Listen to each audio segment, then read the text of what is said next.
नमस्कार दोस्तों, हाल ही में कांतारा नाम की एक फिल्म रिलीज हुई जिसे देखकर लोगों को ये इन्फॉर्मेशन मिली कि किस तरह से तुलुनाडु के एरिया में भूताकोला को सेलिब्रेट किया जाता है। ये यहाँ का बहुत ही बड़ा फेस्टिवल होता है, किसी एक शादी की सेरेमनी या फिर किसी एक बर्थडे सेरेमनी से तो बहुत ही ज़्यादा बड़ा। यहाँ के लोग भूताकोला को बहुत ही ज़्यादा रिस्पेक्ट करते हैं। भूताकोला में अलग अलग देवताओं की पूजा की जाती है, उनकी आराधना की जाती है। इनका एक अलग तरीका होता है उनकी आराधना करने का, जिसके ऊपर मैं डेडिकेटेड वीडियो ब्लडी सत्य में बना चुका हूं। तो उस वीडियो को देखना है तो उसकी लिंक इस वीडियो के डिस्क्रिप्शन बॉक्स में मिल जाएगी, क्लिक करके उसको देख लेना। इस वीडियो के बाद वहां पे आप लोगों को कहानी पता नहीं चलेगी, वहां पे आप लोगों को भूताकोला का कल्चर पता चलेगा, कैसे भूताकोला की शुरुआत हुई ये पता चलेगा। इन ब्लडी टेक्स्ट के आज के हैरान कर देने वाले बहुत ही ज्यादा अनोखे से डिफरेंट से खौफनाक एपिसोड में हम लोग आप लोगों के सामने एक ऐसी भूतिया कहानी लेकर आ गए हैं जो कि कहीं ना कहीं से भूताकोला से जुड़ी हुई थी। जी हाँ दोस्तों, इस वीडियो को अंत तक जरूर देखिए, उसके बाद ही अपनी कोई टिप्पणी करना, तभी डिटेल में समझ में आ पाएगा कि हम आप लोगों को क्या जानकारी देना चाहते हैं, क्या कहानी, क्या घटना बताना चाहते हैं। दरअसल ये घटना आज से तकरीबन 10 साल पहले तुलुनाडु के एक छोटे से गांव में घटी थी। उससे पहले हम चलते भाई, शुरू से शुरुआत करते हैं। मुंबई में 2 लड़के हुआ करते थे। ये दोनों लड़के एक दूसरे के बचपन के बेस्ट वाले फ्रेंड थे। एक का नाम था विक्रम और एक का नाम था सुनील। विक्रम और सुनील बचपन में एक ही स्कूल में चेन्नई में पढ़ा करते थे। साथ में ये लोग बड़े हुए थे और चेन्नई में ही इन लोगों ने अपनी इंजीनियरिंग कंप्लीट की थी। और फिर उसके बाद डायरेक्शन में, फिल्म इंडस्ट्री में काम करने के लिए ये लोग मुंबई आए हुए थे। मुंबई में ये लोग शॉर्ट फिल्म वगैरह बना के दूसरे बड़े डायरेक्टर्स को असिस्ट करके जैसे तैसे करके अपनी लाइफ काट रहे थे। लेकिन इन लोगों ने नोटिस किया कि भाई साउथ इंडिया की जो मूवी बन रही है, इंडिया के साउथ रीजन की जो मूवी बन रही है वो बहुत ही कमाल की है। उनके कंसेप्ट में बहुत दम है, उनकी डायरेक्शन में बहुत दम है, उनकी राइटिंग बहुत ज्यादा स्ट्रांग है। तो क्यों ना भाई, अगर हमें आगे बढ़ना है तो बॉलीवुड का हाथ पकड़ के नहीं, हम साउथ इंडस्ट्री का हाथ पकड़ के आगे बढ़ते हैं। काफी समय तक बॉलीवुड में स्ट्रगल करने के बाद उन लोगों ने डिसाइड किया कि क्यों ना हमें एक ऐसी फिल्म बनाए, या तो लिखें या तो डायरेक्ट करें, जो कि साउथ इंडिया के कल्चर को दिखाती हो। ऐसे कल्चर जिनकी जानकारी लोगों को नहीं हो। अब कौन सा कल्चर? ये लोग तो वहां पे 4-5 साल रह के अपनी पढ़ाई ही किए थे। इनको डिटेल में नहीं पता था कि किस तरह की चीजें वहां पर मानी जाती है, कैसी संस्कृति अपनाई जाती है, लोगों का बोल चाल, उठना बैठना क्या होता है, इनको डिटेल में नहीं पता था। अब इनको ये चीज समझना था तो इनको वहां के किसी गांव में जाकर कुछ दिन के लिए रहना था और फिर जो भी इंफॉर्मेशन मिलती उनको अपने किताब में उतारना था या फिर कुछ वीडियो बनाना था। उसके बाद जब डिटेल में रिसर्च कंप्लीट हो जाती तो फिर अपना कंसेप्ट कोई तैयार करना था अपनी आने वाली फिल्म के लिए। तो इन लोगों ने सोचना शुरू किए कि भाई अगर हमें वहाँ के कल्चर को, वहाँ की संस्कृति को, वहाँ के लोगों को डिटेल में समझना है तो हम जाके वहाँ पे कैसे रहें।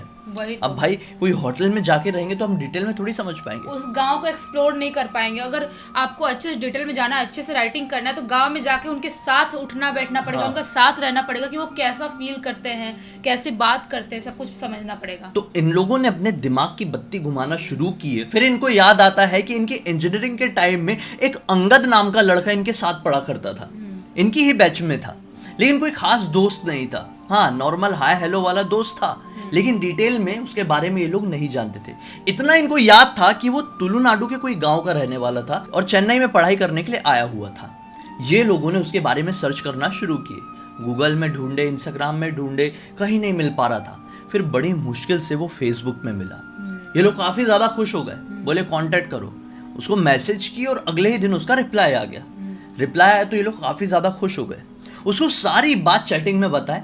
उसने बोला फिक्र करने की कोई ज़रूरत नहीं है, मैं तुम्हें अपना नंबर दे रहा हूँ, मुझे कॉल करो। अब विक्रम ने कॉल किया। विक्रम बोलता है कि भाई देख यार, तू हमें बस 4-5 दिन दे दे, हम तेरे गांव आना चाहते हैं, तेरे साथ रहना चाहते हैं और वहाँ की चीज़ों को समझना चाहते हैं, ताकि हम जो एक साउथ के कल्चर की फिल्म तैयार कर रहे हैं उसमें हमें थोड़ी आसानी हो जाए।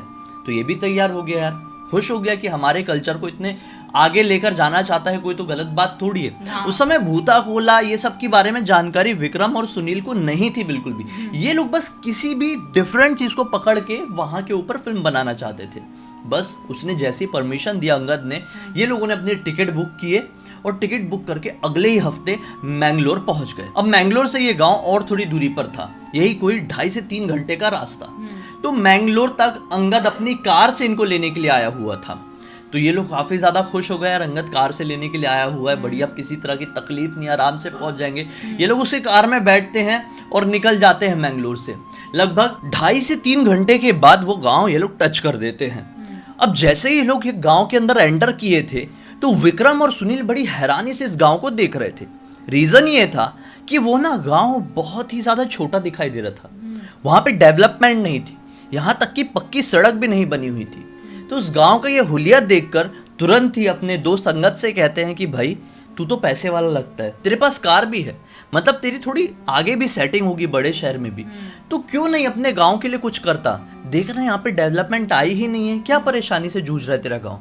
अचानक से ये बात सुनकर अंगद क्या कहता है कि भाई तुम लोग ये सारी चीजों पे ध्यान मत दो ना, जो काम करने आए हो करो और चले जाओ, क्यों मुझे नसीहत दे रहे हो? ये बात जैसे ही विक्रम और सुनील सुनते हैं तो उनको थोड़ा बुरा लगता है यार, इतने सालों बाद मिला, तूने ही हमें बोला है कि आ जाओ गांव में, मेरे घर रह सकते हो, अब हम तुझसे ही गांव के बारे में कुछ पूछ रहे हैं तो इतने ब्लंटली जवाब क्यों दे रहा है? तो इनको थोड़ा बुरा लगा, लेकिन क्या कर सकते थे, चुपचाप बैठ गए और इधर उधर खिड़की के बाहर मुंह निकाल के देखने लगे। ऑकवर्ड फील हुआ। थोड़ी देर बाद ये लोग एक बंगलो में पहुंच गए। ये बंगलो अंगद का ही था। अंगद खानदानी पैसे वाला दिखाई दे रहा था, लेकिन रहन सहन से वो गांव वाला ही था। इनके बंगलो के बाहर तरफ बाउंड्री वॉल थी अच्छी खासी बड़ी, कि वहां पे एक और मतलब अच्छा खासा घर खड़ा हो जाए, और वहां पर इन लोगों ने आंगन जैसा बनाया हुआ था, बगीचा था, चाय वाय पीने का टेबल कुर्सी भी लगी हुई थी, नजारा बहुत सुंदर था, पैसे वाला मतलब रखा था पूरा, खानदानी था। ये अपना गाड़ी पार्क करता है और सबको अंदर चलने का इशारा दे देता है। इस वक्त शाम के तकरीबन 6 साढ़े 6 का टाइम हो रहा था। ये लोग अंदर फ्रेश व्रेश होते, उनको रूम दिखाता है, और अब जैसे ही 7:30 के आसपास का टाइम होता है ना, ये लोग सब लोग बाहर बैठते हैं और चाय पीने लगते हैं, वही आंगन वाले एरिया में जहाँ पे टेबल कुर्सी बनी हुई थी। चाय पी रहे होते हैं, नाश्ता कर रहे होते हैं। अब यहाँ पर ना अंगद का एक और दोस्त आ चुका था। अंगद ने अपने एक और दोस्त को बुलाया था जो एग्जैक्टली अंगद के बंगलो के बाजू वाले बंगलो में रहता था। तो वो लड़का भी यहाँ पर आया हुआ था, उसका नाम था मानस। मानस भी यहाँ पर आया हुआ था और चारों मिलके बढ़िया चाय नाश्ता कर रहे थे कि अचानक से सुनील क्या बोलता है कि भाई तुम्हारा गांव बहुत ज्यादा इंटरेस्टिंग दिखाई दे रहा है, चलो ना अपन चालो बाहर चलते हैं और बढ़िया कोई वीडियो बना लेंगे अपने मोबाइल में, ताकि हम तुम्हारे गांव को अच्छे से समझ पाए। हाँ, बाद में भी देखेंगे, समझ पाए कि यहाँ पे ऐसी चीजें होती हैं, तो हमको अपनी मूवी की स्क्रिप्टिंग में आसानी होगी।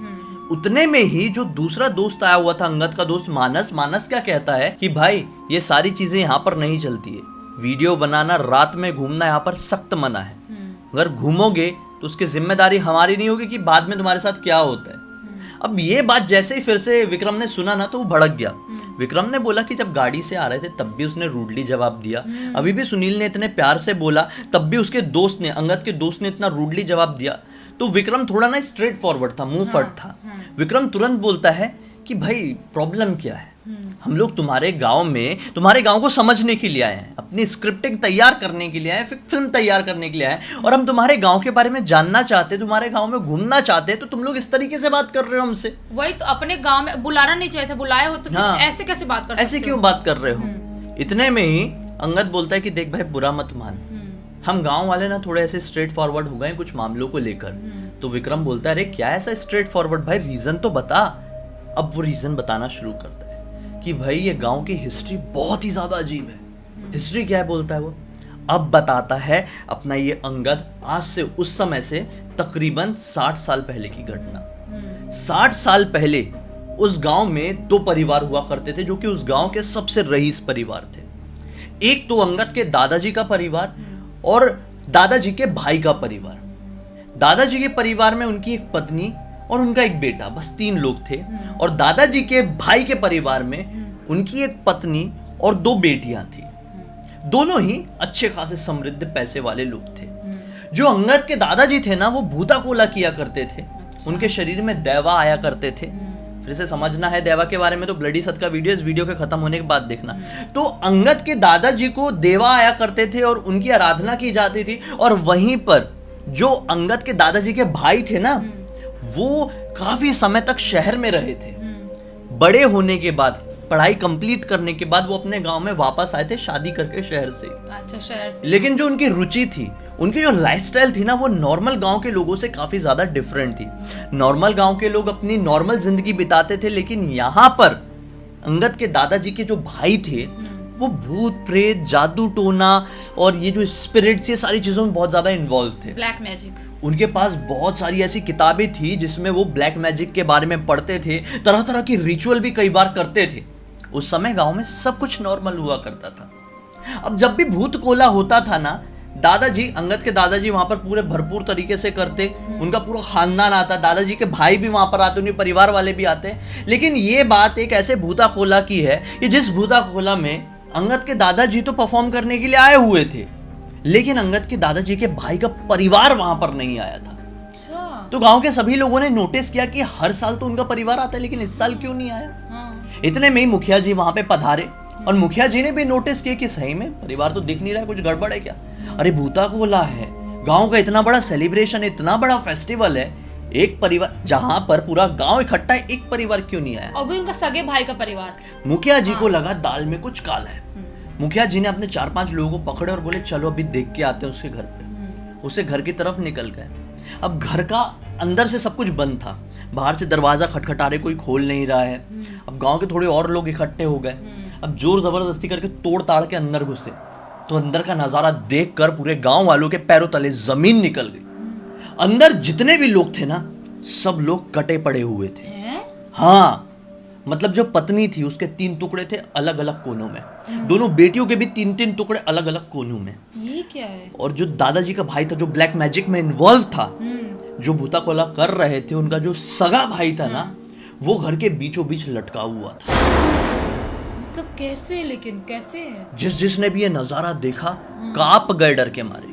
एक तरफ भूता कोला चल रहा है, इतना पवित्र त्योहार, और दूसरी तरफ इनके ही खानदान वाले क्या करके क्या बैठे हैं यार। ये क्या हो गया, मतलब एक ही रात में जब हो रहा है कोला, उस टाइम पे ये सब कुछ क्या हो गया। क्या हो गया। हाँ। अब जैसे तैसे करके भाई, वो तो कोला तो बहुत बड़ी चीज है, वो अपनी खत्म हुई।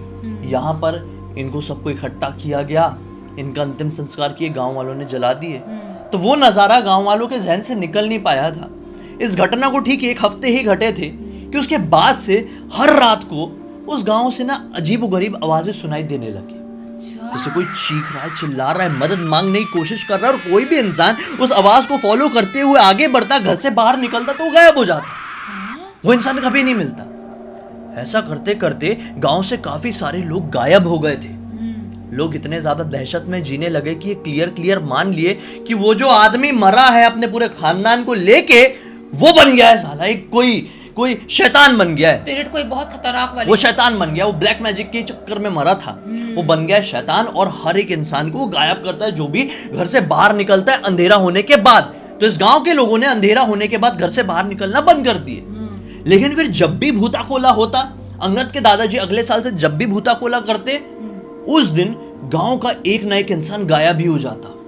गायब ही हो जाता ही नहीं। हम तो देखो, भूता कोला तो बंद कर नहीं सकते थे, भूता कोला तो करते थे, लेकिन एक ना एक इंसान गायब होता ही था और होता ही आया।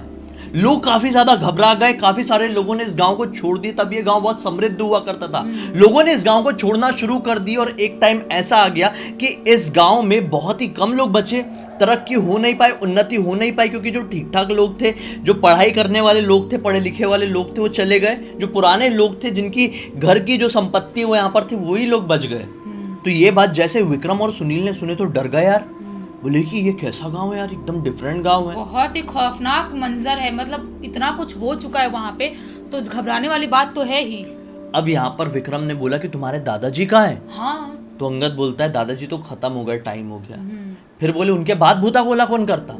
तो अंगद बताता है पापा करते थे। तो बोले पापा कहाँ हैं? बोले पापा की भी डेथ हो गई, थोड़ा टाइम हो गया। तो बोले अब कौन भूता कोला करता है? अंगद बताता है कि अब भूता कोला मैं करता हूँ। दरअसल ऐसा ही होता है, भूता कोला एक परिवार के लोग ही करते हैं, एक खानदान के लोग, जो भी उनके जनरेशन बढ़ता जाएगा वही करते जाएंगे। हाँ। तो ये बोलते यार ये तो बहुत तूने डिफरेंट चीज बता कब है भूता कोला? इतने में अंगद बोलता है कि तेरी किस्मत बहुत अच्छी है भाई, भूता कोला कल ही है।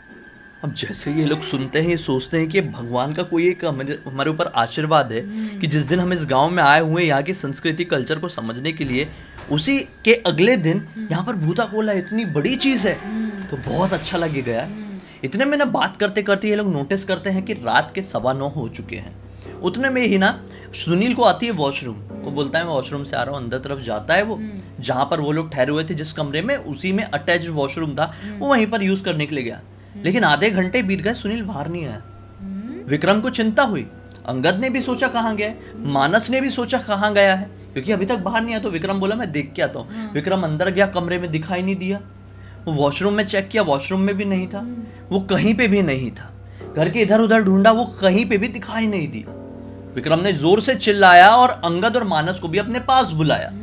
अब सब लोग देखने लगे कि कहाँ गया कहाँ गया। ये लोग बंगलो के फर्स्ट फ्लोर में पहुंच गए ढूंढते ढूंढते, लेकिन दिखाई नहीं दिया। अचानक से फर्स्ट फ्लोर की जो विंडो, जैसे विंडो है, वहां पे नजर पड़ी नीचे की तरफ, तो पाए कि वो अजीब तरीके से चल रहा है। नीचे सुनील अजीब तरीके से चल रहा है और एक अजीब सी लैंग्वेज में कुछ कुछ चिल्ला रहा है। ये लैंग्वेज उनकी अपनी लैंग्वेज नहीं थी, वहां की लोकल लैंग्वेज नहीं थी, टुल्लू लैंग्वेज नहीं थी, ये कोई और ही लैंग्वेज थी जिस लैंग्वेज में वो चिल्ला रहा था और ऐसा मुंह करके अजीब सा ऐसा चल रहा था। मतलब पोजेस जैसे इंसान होते हैं वैसा वाला। तो विक्रम घबरा गया अपने दोस्त सुनील की हालत देख के। विक्रम ने तुरंत बोला, अरे भाई चलो इसको पकड़ के लेके आते, क्या हो गया, ये तो अपने घर की सीमा से बाहर निकल गया। शाम का वक्त है, तुम्हारे हिसाब से इंसान गायब हो जाते हैं ना शाम को, अपनी बाउंड्री से बाहर निकलते, तो ये गायब हो गया, तो इसको कुछ हो गया। तो इतने में वो ऐसा बोल के विक्रम आगे बढ़ा ही था कि अंगद ने उसका हाथ पकड़ा और बोला कि देख भाई बाहर मत निकल। वो बाहर निकल गया, वो गया, अब उसको हम नहीं बचा पाएंगे, लेकिन तू ये गलती मत कर। तो ये बोलता है नहीं नहीं नहीं नहीं नहीं, वो मेरा दोस्त है, मेरा भाई जैसा है यार, मेरा रूममेट है, मेरा सब कुछ है वो, मैं ऐसे थोड़ी, तुमको नहीं आना है मत आओ, मैं तो जाऊंगा। ये दौड़ते दौड़ते दौड़ते दौड़ते घर से बाहर निकला। हाँ, वहां का वो आंगन क्रॉस करते हुए, बाउंड्री क्रॉस करते हुए देखा कि जहां अभी दिखाई दे रहा था सुनील, वहां पे है नहीं। तो जोर जोर से सुनील सुनील सुनील सुनील चिल्लाने लगा। सुनील कहीं पे भी दिखाई नहीं दे रहा। ये भागते भागते भागते भागते जंगल में पहुंच गया, घना जंगल टाइप का था। वहां पे भी सुनील सुनील चिल्ला रहा है, कोई दिखाई नहीं दिया। अचानक से इसको इसके पीछे से कुछ हलचल सुनाई दी। ये पीछे पलट के देखा, पीछे पलटा तो क्या पाया पता है, पीछे एक शेर खड़ा हुआ है, एकदम लंबा चौड़ा शेर। उससे गले में एक गोल्डन माला टाइप का कुछ है। उसने जोर से दहाड़ मारा तो उसके दांत लिटरली चमकते हुए सोने की तरह दिखाई। ये नजारा देखकर विक्रम के मानो दिमाग के पुर्जे उड़ गए कि वो क्या देख रहा है ये, मतलब ऐसा शेर, दिमाग के पुर्जे उड़ गए उसके। बोला क्या करूं, क्या होगा, कुछ समझ में नहीं आया। उसको इतना समझ में आया कि यहाँ से भागना है। वो इतनी बुरी तरीके से भागना शुरू किया ना कि अंधेरा तो था भाई, वहां पे स्ट्रीट लाइट वगैरह ऐसे कुछ थी नहीं। तो भागते भागते भागते भागते एक पेड़ से टकरा गया। वो जैसे पेड़ से गंदी तरीके से टकराया ना, जमीन में गिरा।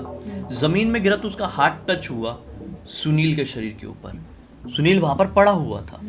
ये सुनील को उठाने की कोशिश किया, सुनील सुनील उठ जा जल्दी। सुनील उठा और धक्का जोर से मारा विक्रम को। विक्रम एक ही झटके में दूर फिका के गिरा। ऐसा नहीं, फिल्मों जैसे नहीं, मतलब थोड़ी दूर जाके गिरा।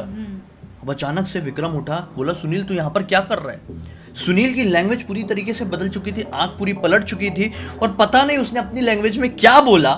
फिर अगले ही पल क्या बोलता है कि अब तू नहीं बचा पाएगा इसे, कल कोला है, कल के लिए ये मेरा शिकार है। ऐसा बोलते हुए वो भागने लगा सुनील। अब जैसे ही विक्रम ने ये नजारा देखा कि ये हो क्या रहा है भाई, वो और भी ज्यादा डर गया। अब वो नॉनस्टॉप भागते हुए अंगद के बंगलों में फिर से पहुंचा और अंगद और मानस अभी भी वहां पर थे और सारी बात वो दोनों को इसने बताया। तो अंगद और मानस ने बोले कि यार ये तो बड़ी अजीब घटना हो गई, क्या किया जा सकता है, कुछ समझ में नहीं आ रहा है। अब उसने कोला का नाम लिया है और तुम्हें रास्ते में शेर भी दिखाई दिए हैं जो कि हमारे देवा का ही प्रतीक होते हैं। इसका मतलब ये है कि वो तुम्हें या तो सतर्क कर रहे हैं या तो कुछ अच्छा होने का इशारा कर रहे हैं। कुछ भी हो सकता है। अब कल के दिन का इंतजार है, कल रात होगा कोला, किस्मत रही तो सब कुछ ठीक होगा, वरना सब कुछ खत्म हो जाएगा। अब ये डरने लगा यार विक्रम, बोला कि क्या होगा मेरे सुनील के साथ, हम लोग तो अच्छे खासे नॉर्मली यहाँ पर आए हुए थे चीज़ों को समझने के लिए, हम क्या चीज़ यहाँ पे एक्सपीरियंस करने लगे। अब अगली शाम आती है, यहाँ पर अंगद कोला के लिए तैयार होता है, देवी का आशीर्वाद लेता है, कोला देवी का, सब कुछ प्रॉपरली वो पूरा अपना एक मतलब परफॉर्म, जो नृतक होते हैं उनकी तरह वो तैयार होता है, कॉस्ट्यूम सब कुछ। उसके बाद पूरे गांव की भीड़ लगती है, ढोल नगाड़े बाजे सब फटाके वगैरह यहाँ पे तैयार होते हैं। अब उसकी बॉडी में कंपन शुरू होता है जिसे देखकर पूरे गांव वाले हाथ जोड़ लेते हैं। विक्रम की आंखें फटी की फटी रह जाती है कि मैं क्या देख रहा हूँ, मेरा दोस्त मतलब अलग रूप में दिखाई दे रहा है। हाँ, मतलब उसने जिंदगी में कुछ पहली बार ऐसा देखा था। उतने में ही मानस पीछे से आके विक्रम को क्या कहता है कि सभी लोगों ने अपनी अपनी चीजें मांग लिए हैं, अब तू भी आगे जा और देवा से अपने दोस्त को वापस मांग ले। देवा से साफ साफ कह दे कि हम लोग मासूम हैं, बम्बई से आए हुए थे, हमसे कुछ गलती हो गई तो माफ़ कर दीजिए, मुझे मेरा दोस्त लौटा दीजिए, हम लोग यहाँ से चुपचाप चले जाएंगे, किसी को किसी भी तरह का नुकसान नहीं पहुँचाएंगे। तो विक्रम ने बोला ठीक है, अपने दोस्त के लिए इतना तो कर ही सकता हूँ। अब धीरे धीरे कांपते हुए कदमों से आगे बढ़ा। देवा अभी भी, जो कि अंगद के शरीर में आए हुए थे, वो कंपन कर रहे थे। ये आगे गया, हाथ जोड़ा और बोला कि देवा, मेरा दोस्त सुनील, हम दोनों मुंबई से आए हुए थे अपना काम करने के लिए, किसी को नुकसान पहुंचाने के लिए नहीं आए थे, लेकिन पता नहीं पिछली रात को उसके साथ क्या हो गया कि मेरा दोस्त अजीब तरीके का बर्ताव करने लगा और जंगल में कहीं भाग गया है।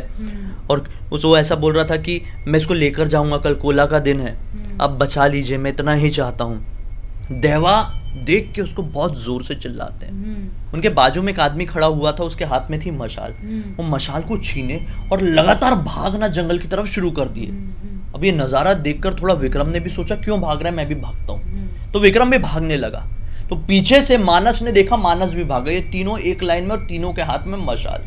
अब लगभग 2 किलोमीटर दूर तक भागे कि सामने दिखाई दिया एक छोटा सा पॉन्ड जैसा, एक छोटा सा तालाब, हाँ, जो गांव में रहता है। वहां पे जाकर देवा रुके, जोर से चिल्लाए, मशाल को वहां की गीली मिट्टी में गाड़े और छलांग मार दी लिटरली नीचे।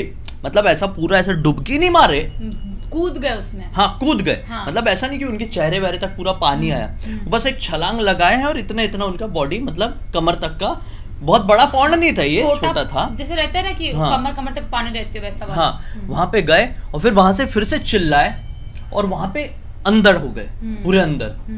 और वहां पे पूरी एक्टिविटी हो गई बंद। पीछे से आ रहे विक्रम, मानस ने सब कुछ देखा और सोचा कि देवा इस तरह से कूदे पानी में और नीचे चले गए, कहाँ गायब हो गए भाई। हाँ। वो दोनों टेंशन में आ गए। उतने में ही पाए कि पीछे से गांव वाले भी भाग के आ रहे हैं। हाँ। अब सब लोगों ने वो पॉन्ड के चक्कर लगा दिए और इंतजार करने लगे कि देवा कहाँ गए, कहाँ से आएंगे। उतने में ही वो पानी, वो पॉन्ड से ना ऐसे बुलबुले जैसे निकले कि जैसे कोई अंदर से सांस ले रहा है, और एक झटके में देवा ऊपर है। देवा के एक हाथ में थी एक काले रंग की अजीबोगरीब पोटली और दूसरे हाथ में थी सुनील की कॉलर, जिसको यहाँ से पकड़ के घसीटते हुए उस पॉन्ड से निकाल रहे थे। अब वहां पर एक तरफ फेंके सुनील को और वो पोटली को पकड़े और पोटली को पकड़ के पूरी ताकत से ऊपर की तरफ फेंके। ऊपर था घना अंधेरा भाई, रात का वक्त था ना, तो मानो वो अंधेरे में वो पोटली कहाँ चली गई। लोगों ने उतना ध्यान नहीं दिया उस पोटली की तरफ, सबका ध्यान था सुनील कि देवा ने कहाँ से इसको निकाल लिया। ऐसा चेक वेक किए तो उसकी सांसें हल्की हल्की आ रही थी, बॉडी एकदम ठंडी पड़ी हुई थी। जैसे तैसे करके उसे यहाँ अपने कंधे में टांगा विक्रम ने और वहां तक लेके आए। और विक्रम अंगद के जो बंगलो था वहां पर गया, मानस भी गया। यहाँ पर कोला होता रहा, कोला रुका नहीं, कोला रुकता नहीं है, नहीं रुकता। तो कोला पूरा प्रॉपरली रिस्पेक्ट से कंप्लीट हुआ। और जब सब कुछ खत्म हुआ तो यहाँ पर गांव के लोग पहुंचे, देखे कि अब ठीक है कि नहीं है लड़का। तो मतलब वो बहुत हालत खराब थी उसकी, ऐसे झटका उटका मार के CPR देके पानी वानी तो निकाल चुके होंगे शरीर से, लेकिन अब इंतजार था सुबह होने का कि सुबह हो, डॉक्टर को बुलाया जाए। रात भर सोता नहीं अपना विक्रम और मानस, और कुछ लोग और थे गांव के रुके हुए थे कि सुबह होगी डॉक्टर को बुलाया। पास वाले शहर से सुबह होते से एक डॉक्टर को बुलाया जाता है। डॉक्टर चेक करता है, बोलता है हाई फीवर है, मैं दवाइयाँ दे रहा हूँ, इसका ध्यान रखना, रात तक उम्मीद है कि सब कुछ ठीक हो जाएगा और तुम लोग मुंबई जाने के लिए तैयार हो जाओगे। और ऐसे ही होता है, डॉक्टर प्रॉपरली दवाई देते हैं, इंजेक्शन वगैरह देते हैं। रात होते होते तक ये बहुत हाई फीवर से नॉर्मल फीवर में कन्वर्ट हो जाता है। और फिर इस रात को भी कोई सोया नहीं। अब अंगद भी जाग रहा था, मानस भी जाग रहा था, विक्रम भी जाग रहा था और सुनील तो ऑब्वियसली जाग ही रहा था। सुबह होने का इंतजार था कि सुबह हो और ये लोग मुंबई के लिए रवाना हो।